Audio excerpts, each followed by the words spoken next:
Pernah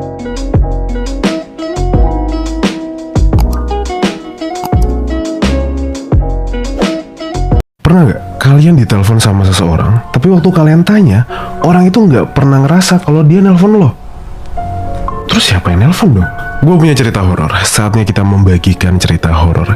Jadi gue punya temen yang cerita waktu dia SD, waktu handphone masih handphone yang layar kuning yang cuma bisa main ular-ularan gitu lah. Jadi dia SD tuh dikasih handphone itu karena kalau SD dijemput, dia suka telepon pakai handphone itu, telepon ke yang bagian jemput dia supaya dia datang gitu ceritanya. Suatu malam nih ceritanya nih, malam dia habis belajar ngerjain PR segala macem, dia mainin handphonenya bentar, terus taruh di meja samping tempat tidur. Dia tidur tuh. Sekitar jam 11 malaman lah, handphone ini bunyi. Dikiranya kan alarm atau bunyi apa gitu, ringtone segala macam kan. Nah waktu dia bangun, itu ternyata bunyinya bunyi telepon. Dan waktu dia lihat di layar handphonenya yang kecil itu, yang masih kecil banget itu, ternyata teleponnya dari bokapnya sendiri, dari papa gitu. Nah, dia bingung kan, dia masih kecil, masih SD kan. Ngapain papa telepon? Diangkat sama dia, apalagi dia masih dalam keadaan yang belum sadar sepenuhnya kan, karena kebangun dari tidurnya kan. Diangkat sama dia. Halo, Pak?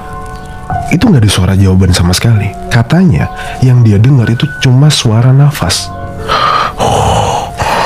Suara nafas yang berat banget katanya. Ini siapa nih? Langsung dimatiin kan sama dia panik kan. Tapi bener kok nomornya papa gitu. Tapi dia ngambil pusing karena dia juga masih ngantuk. Handphonenya ditaruh lagi, dia tidur. Gak berapa lama lah, 5 menitan kali katanya, itu handphone bunyi lagi. Dia kebangun lagi, diangkat. Nah waktu diangkat nih katanya, itu denger ada suara kayak rame.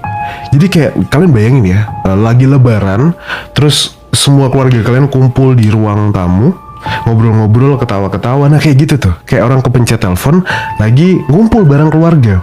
Didengerin tuh, ada yang ketawa-ketawa, ada yang, tapi dia nggak denger, nggak jelas gitu mereka ngobrolin apa. Yang jelas ada beberapa orang lagi kumpul, terus lagi ketawa-ketawa. Loh, ini papa di mana? Bukannya tadi papa udah pulang kerja ya, terus langsung masuk kamar istirahat? Dia mikirnya gitu. Ini HP papa hilang apa gimana sih? Dia langsung lihat dimatiin.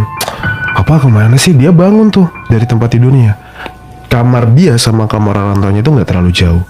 Sekalian ke kamar mandi deh, kebelet pipis. Dia keluar, sekalian ke kamar orang tuanya. Diketuk, "Pa, Ma," gak ada yang jawab. Dibuka sama dia, langsung cekrek. Dan kalian lihat apa yang dia temuin? Waktu dia lihat, itu orang tuanya, papa sama mamanya, itu lagi tidur. Mereka tidur. Terus, loh, kok tidur? Bukannya papa tadi telepon?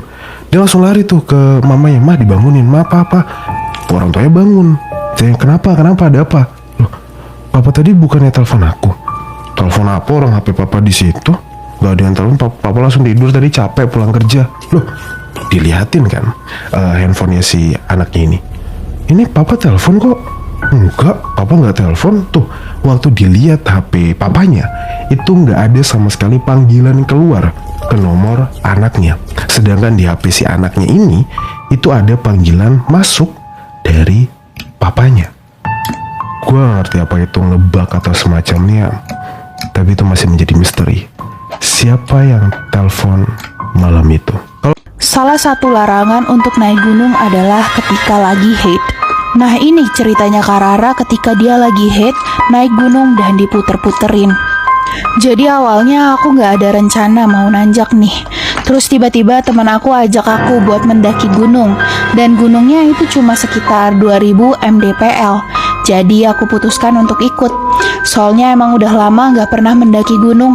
Nah kebetulan pas udah packing, udah prepare semuanya tinggal berangkat, aku kedatangan tamu, datang bulan. Perasaan aku langsung berubah seketika. Aku coba tanya ke temanku yang ngajak, BTW, aku lagi haid, gimana nih? Boleh dibawa nggak untuk nanjak? Di situ temen aku meyakinkan, boleh, nggak apa-apa, asalkan sopan aja. Dari situ aku masih belum yakin. Aku coba cari di Google, hukum cewek, haid, naik gunung. Ternyata Google juga menyarankan tidak apa-apa. Yang terpenting kebutuhan air sama pembalut lebih diperbanyak dan jangan buang sampah sembarangan. Nah, di situ aku udah lega. Akhirnya tetap oke buat naik gunungnya. Tapi nggak sampai di situ kelegaan aku. Di awal mau melangkah kaki ke gapura, pertama perasaan aku mulai nggak enak. Akhirnya aku coba chat temen aku yang pernah mendaki waktu lagi haid. Dia bilang mitosnya sih bakal diikutin makhluk tak kasat mata. Soalnya kita ngebawa darah kotor. Terus aku coba tenangin diri dulu. Aku duduk-duduk santai sambil minum susu jahe buat ngangetin badan. Soalnya udara bener-bener dingin banget. Nah, di sini mistisnya dimulai. Kita udah selesai briefing sama ngurus pendaftarannya. Kita berdoa dan mulai menuju trek pendakian. Kita nih harus ngelewatin desa untuk nyampe di trek awal pendakian. Tapi udah dibikin gelisah banget. Masa ya, baru di desa kita udah diputer-puterin sama jalan. Jadi tuh kita ngelewatin jalan yang berbeda, tapi titik temunya sama terus. Sampai bolak-balik 4 kali di desa, tetep gak nemu trek pendakiannya. Akhirnya temanku memutuskan untuk telepon pihak base camp untuk mengarahkan jalurnya. Di situ masih oke buat telepon, soalnya sinyal masih lancar. Setelah pihak base camp datang dan mengarahkan, seingat aku sama salah satu teman aku, pihaknya ngomong gini, pokoknya setelah melewati jalan yang sedang dibangun, ambil jalan kiri terus, jangan pernah ambil jalan kanan. Nah, kita menikmatin banget tuh perjalannya. Perasaannya udah mulai lega, soalnya udah ketemu trek awal. Setelah sampai di ujung jalan yang sedang dibangun, perasaan udah mulai lega, soalnya udah nemu trek awal. Setelah sampai di ujung jalan yang sedang dibangun, kita istirahat sejenak sambil nikmatin view yang bagus banget. Di situ kita ngobrol-ngobrol dan tiba-tiba pas aku videoin HP ku mati sendiri. Makanya videonya cuma dapat segini. Padahal nih HP kondisi baterainya masih 80%. Di situ aku belum panik, masih tetap santai.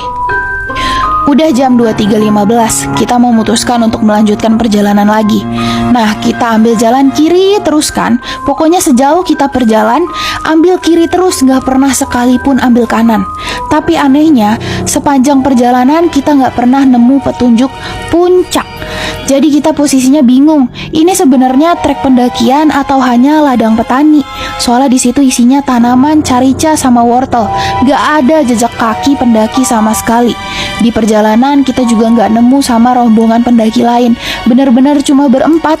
Dan kita gak sadar bahwa selama perjalanan kita itu udah keluar jalur trek pendakian.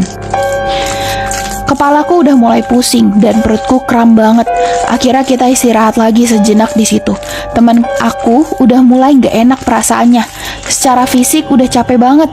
1,5 jam perjalanan kita belum sampai di pos 1. Terus aku megang kantong plastik yang isinya wedang jahe. Gak ada angin, gak ada hujan. Tiba-tiba plastiknya bocor. Posisi itu plastik gak kesentuh apa-apa. Di situ teman-teman aku makin panik. Apalagi aku yang ngebawa wedang jahenya sampai tremor. Dan untuk ngalihin rasa ketakutan itu, kita kembali melanjutkan perjalanan lagi. Belum ada 5 menit, perasaan udah mulai gak enak. Ternyata bener, kita di jalur yang salah. Kita udah mulai memasuki turunan curam banget. Di situ nggak ada jejak pendaki lainnya. Jalannya itu seperti lorong, gelap, nggak ada cahaya. Bau-bau amis mulai kecium.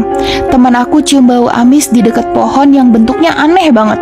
Aku nggak berani fotoin. Akhirnya kita memutuskan untuk balik ke base camp dan menggagalkan pendakian. Setelah sampai di base camp, istirahat sejenak dan bercerita ke pihak base campnya.